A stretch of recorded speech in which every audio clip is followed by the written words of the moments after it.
Hey, everybody, welcome back to Choose Inclusion and our special segment, Black Voices Matter. I'm here with Nina and Mike as always. Hello, team. Hey, everyone. Good afternoon. And we're really lucky to have someone who has become a good friend over the last, couple years now, I think. She's the Vice President of Talent Acquisition at Dish Network locally here in Colorado. Hi, Janet, how are you? I'm great, Evie. How are you? Hi, Nina. Hi, Mike. Doing good. I think we're lucky to be here, and we're lucky to be able to listen to you. So how are you doing with everything that's going on? How are you? I will just say okay. I think, in the midst of a global pandemic, to have the level of unrest that we're experiencing right now in the Black community, and being the wife of and the mother of 3 Black men is sobering. It forces me to face the some of the ugly truths and undercurrent that have been allowed to fester through the years. And so I think it has just caused me to be still and really focus on what matters and make sure that, I am doing and being everything I can to support my family personally, right? And so I am okay, but I'm also trying to navigate what the right thing to do and the right person to be for my family in this moment. Because, in one conversation talking to my 18-year-old, I'm like, yes, let's go downtown and march and make the signs and do all the things. But as a mother, I want them to be safe. And so, in the next conversation, when my 18-year-old wants to go hang out with his friends at night, I don't want him to go because I the world is not a safe place for Black men at the moment. And so trying to navigate that, adult, teenager, safety kind of growth paradigm in my home it's quite exhausting. And then, couple that with having to come to work and continue to do all the things and lead the team in the midst of what is really an unprecedented time hasn't been easy. So I'm okay, but I think as we all are, dealing with a lot.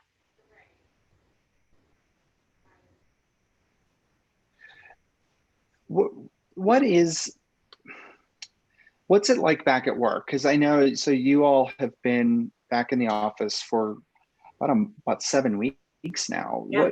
Yep. And so what have you, so you've been back after COVID, before George Floyd, and now post George Floyd's murder. What have you seen? What have you heard? Well, I actually, I'm commending Dish Network for putting all of the safety provisions in place to make it so that, and we're only 50% back in this building, but everything has been put into place to keep us safe. So that was not a difficult decision for me. And quite honestly, the pace at which we work has helped just the organic interaction improve tremendously, right, from remote working. Supporting my teams through the pandemic, as they're nervous about returning to work, because not everyone is of my mindset. has been an interesting lesson in leadership and making sure we're meeting people where they are, understanding their concerns and supporting them through that while representing the organization as I'm charted to do. But then George Floyd happens, and it happens. He gets murdered. Um, you know, the conversation becomes quite muted. People don't know what to say, or they may say the wrong thing. And so the energy that it has taken to navigate the uncomfortableness it's been rough. I got to be honest with you now. I can't imagine having to have done that over Google Hangouts. It's been comforting to have the few difficult conversations that I've had in person, albeit with masks on. But it has been tough because you've got, I've got Blacks on my team. I've got Blacks in the company.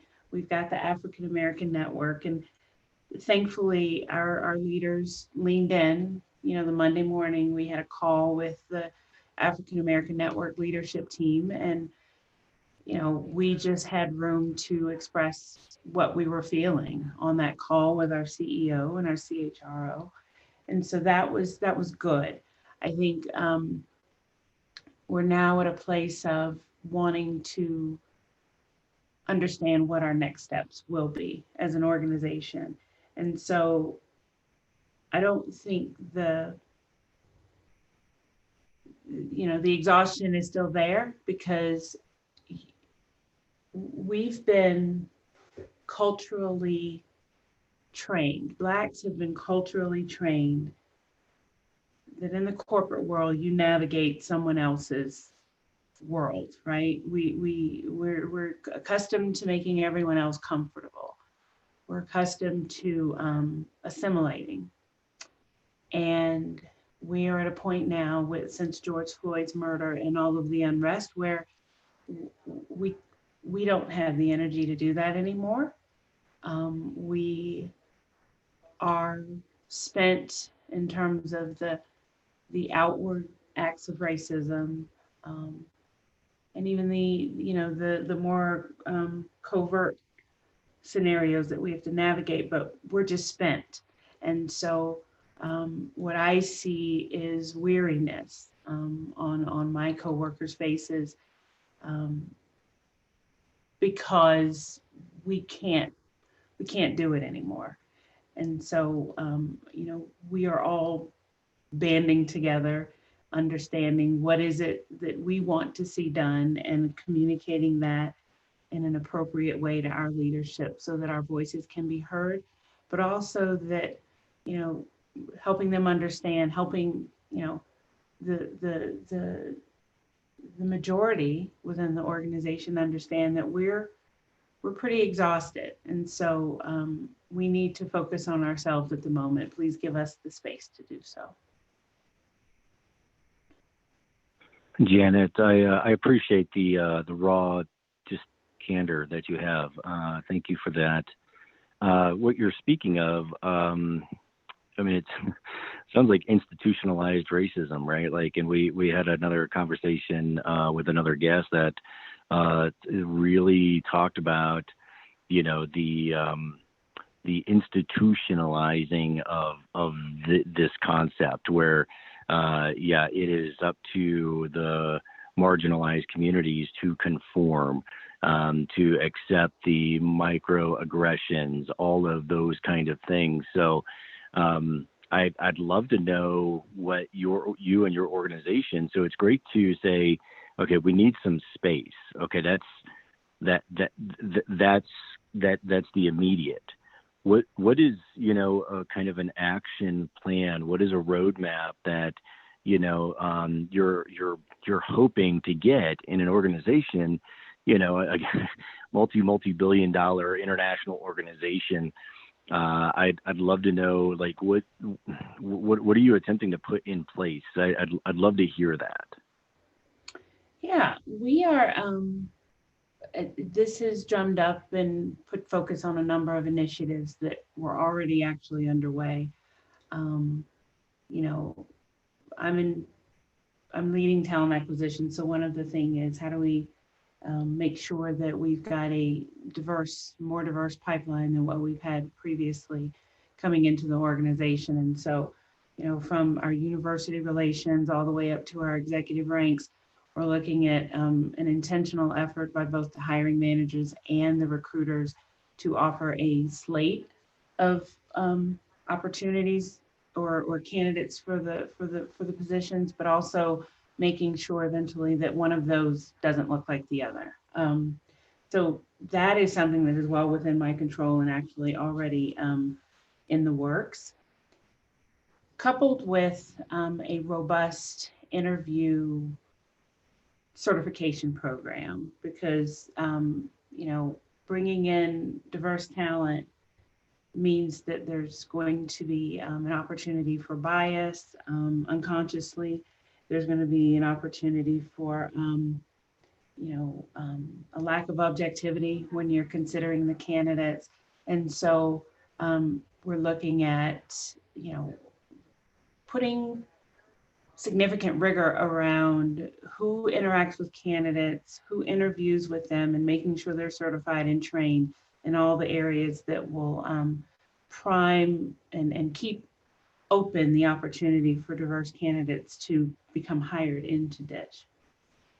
Beyond that, mentoring programs for individual contributors of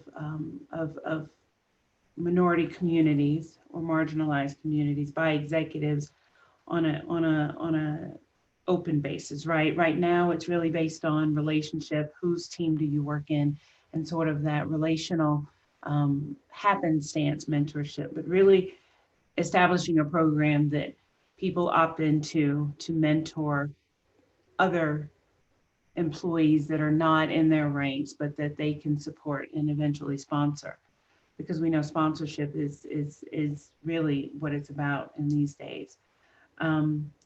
Right now, we don't publish our diversity metrics, but I am actively working with my team to get those published on our career site so that from an attraction perspective, people know what they're walking into and recognize that we view diversity as an important aspect of who we are, and we're willing to talk about that, right? Being open about where we are as an organization. I view all of those as micro initiatives that will collectively prime the pump. We don't today have an established unconscious bias training, I'm sad to say, but that is in the works, right? Not just as a part of our interviewing sort of certification, but just more corporately adding that to the suite of training that we have. We've got a world-renowned and award-winning training and development organizations throughout DISH, using them to put efforts in place to make sure that we're managing that bias. And I think finally, from an employee resource group perspective, over the last couple of years, we've really seen them grow. We've got the LGBTQ organization, women's organization, Black organization, empowered parents, veterans. What we haven't tapped into them for, though, is to serve as the voice to really help us tailor our programming, be it training, be it talent acquisition, to make sure that we are being thoughtful in every aspect of the candidate and employee life cycle.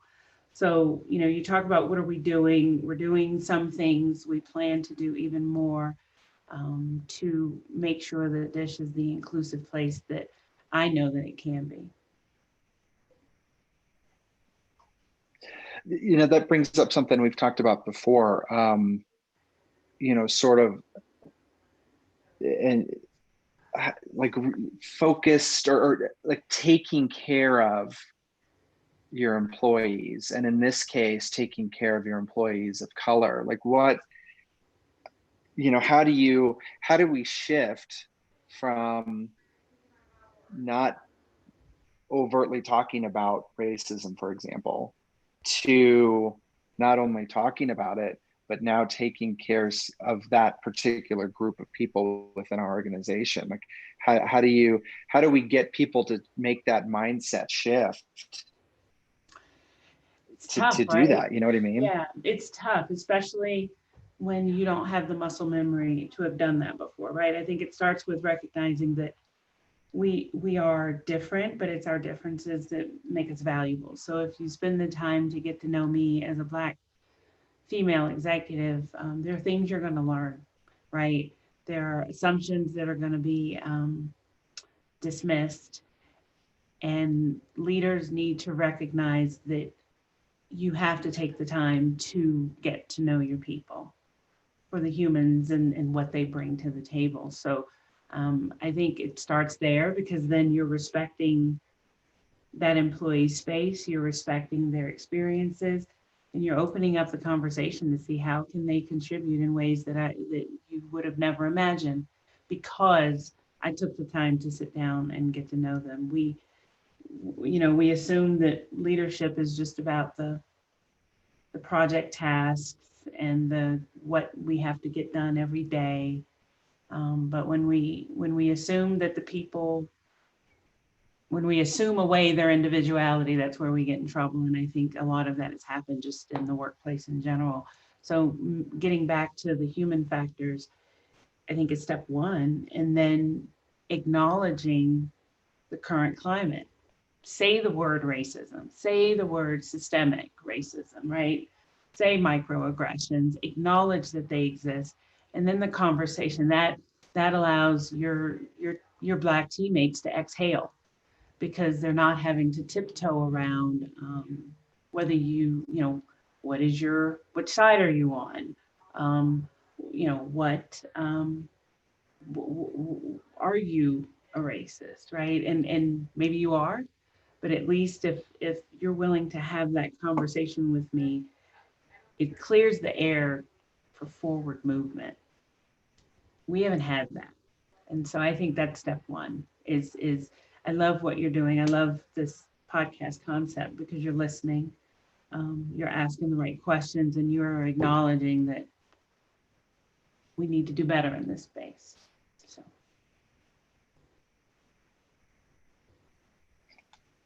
Yeah, well, and that's, I think, that the question that we asked ourselves, was like, what can we do? And I think, and we're getting that same question from so many people. And I think it's, I think we can make a sustained effort by doing, and I think a big place that we can do that is within organizations, because that's, it's so interesting to me. It's like that there are these systemic issues that permeate everything. And so that's sort of the first hurdle. But yet, even though those exist, organizations have tried very hard to become more diverse and inclusive.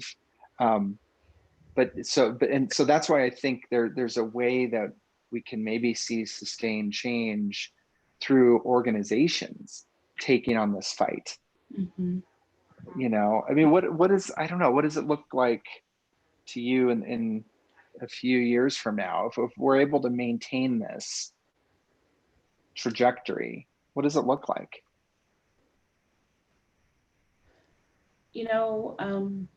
I can bring my full self to work, right? I can, I can wear my hair natural and not have all the looks, right? I can, you know, I and my coworkers can be who we are holistically without fear of retribution or lack of forward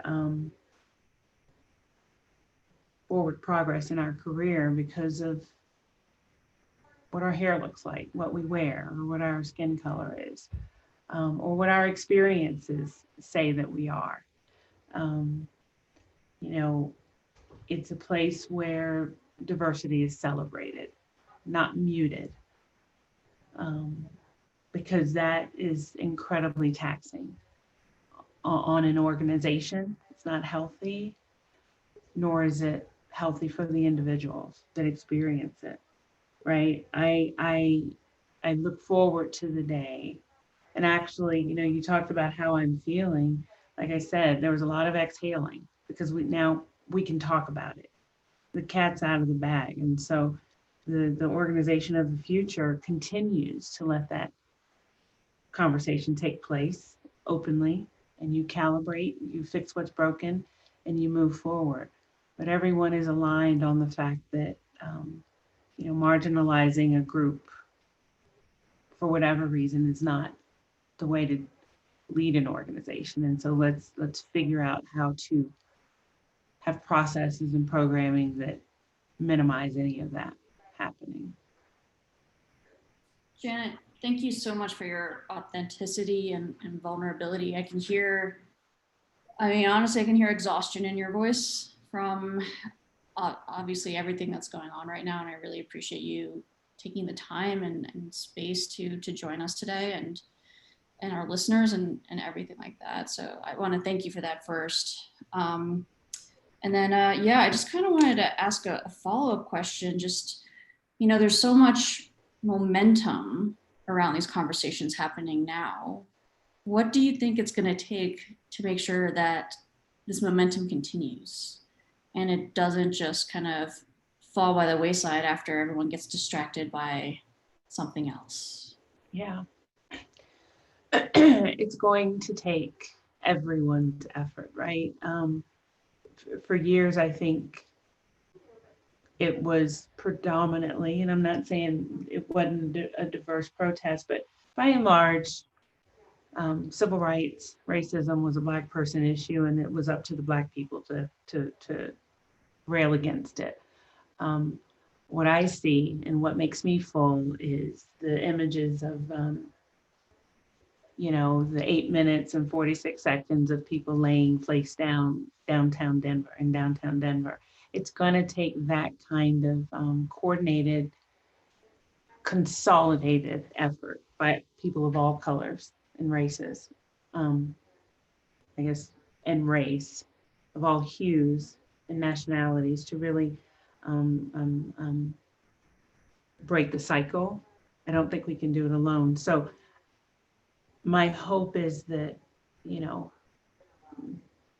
the majority will continue to fight against going back to where we were, because that's the only way we're going to break down the system that was created by the majority. I am a firm believer that, the oppressed can't break the system. I don't know the quote, and I'm not going to try to remember it, but that it's going to be difficult for the Black community to completely demolish the system that was created to minimize their impact within the country as it is today. So, Nina,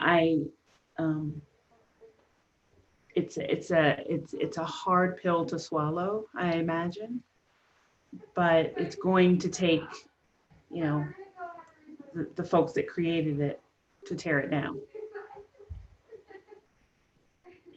What I'm encouraged about, Janet, is, again, it's I totally agree. It's going to take a lot more people rowing this boat. It's going to be a lot more people getting into the race, right? Whatever metaphor we want to use, we need more people. And again, just today, yet another juggernaut of a company, Netflix, spent $100 and some odd million going directly to aid, right? So again, it's how you continue this momentum is by getting resources, right, behind the good intentioned people, and that will help sustain momentum, in my opinion. Are you able to share, from, obviously you're an executive in a global company, is there is there any, any news from your organization about doing something similar? Nothing that we're ready to share, Mike. I'd say, we are on a journey, and the points I shared earlier are probably where we feel like the biggest impact is at the moment. Um, as with anything, you've kind of got to look at yourself first and make sure your house is in order before the external movements. And I think that's exactly where Dish is at the moment. Not to say that that's not a roadmap item, but it's certainly not something we're prepared or ready to talk about right now.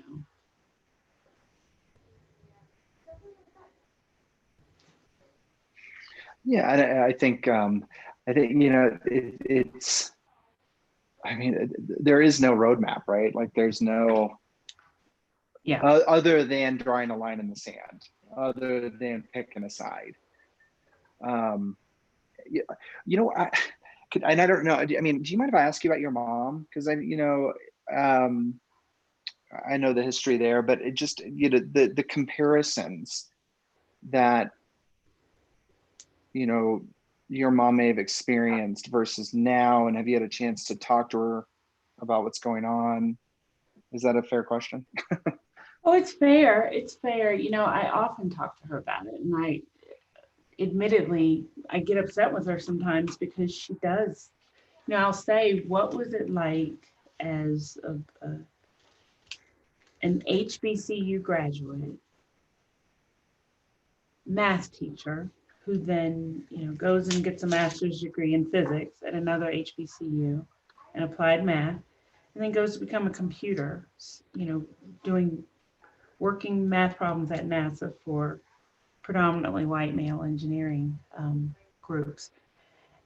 How did that make you feel, especially when you realized you had this, similar background in education and capabilities, but you didn't have access to the opportunities? And she'll say, because that's their problem, not mine. And it infuriates me, but that's her truth. And actually, it's so it is so illustrative of who she is as a woman, as a Black woman, and as a professional, because her story is, she went to her boss and said, I'm just as good as the guy, the engineer down the hall. We've got the exact same pedigree, and yet he gets the promotion to engineer and I get the promotion to, computer, whatever. And her boss says, you know what, you're right. And then that is what sort of launched her pivot into the engineering ranks. And, she says oftentimes, because she's asked this question a lot, and she says, I just didn't make it my problem. I made sure my results were impeccable.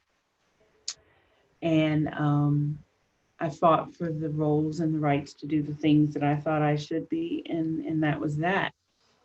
When I think about what it was like, because you're talking about the mid to late 60s, early 70s, there was racism, and it did exist, and it was systemic.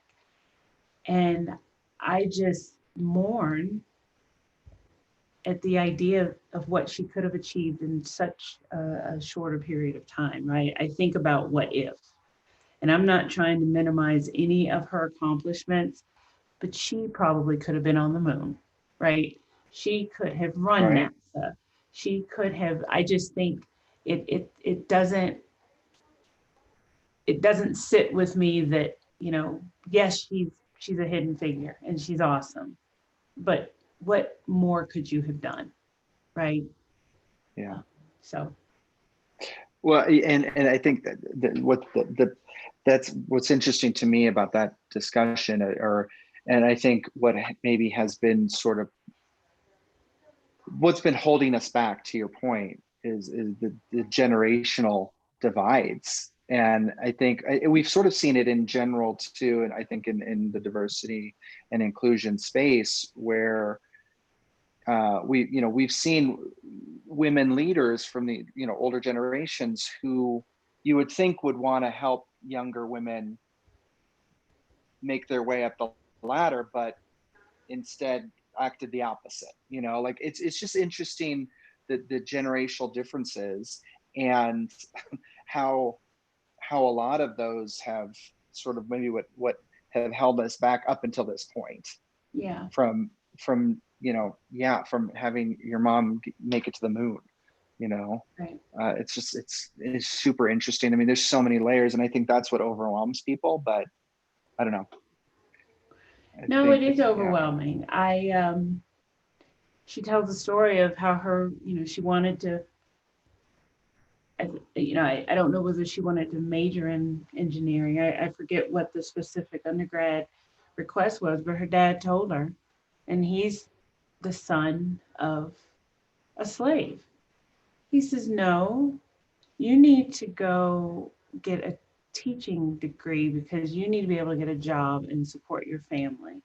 So factor in a woman of color who has the STEM interest and desire, who is the granddaughter of, a slave, who is a woman whose father's telling her, no, you need to go. And not that teaching is a noble profession, but I think it is illustrative of how, being a, the level of intersectionality weighs on, my mother and myself as we try to navigate professional careers and seek our full potential.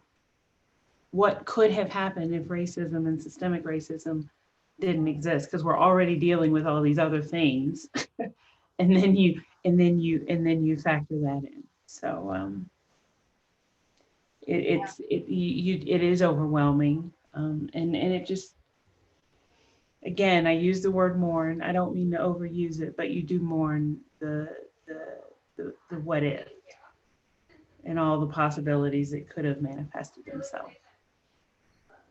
Absolutely.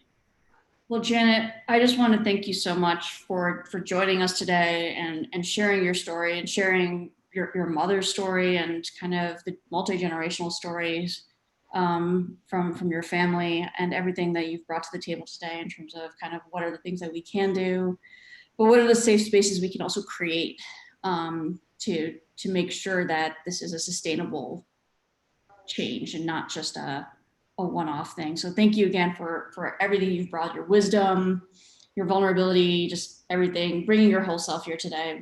We really appreciate it. Oh, thank you for having me. I appreciate, as always, talking with you guys. So thanks you for having me. And thank you to all of our listeners.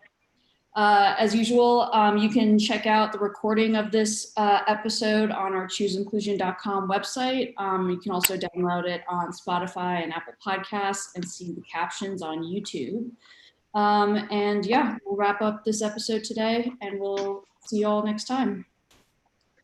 Thanks everybody. Thank you, Janet. Thank you.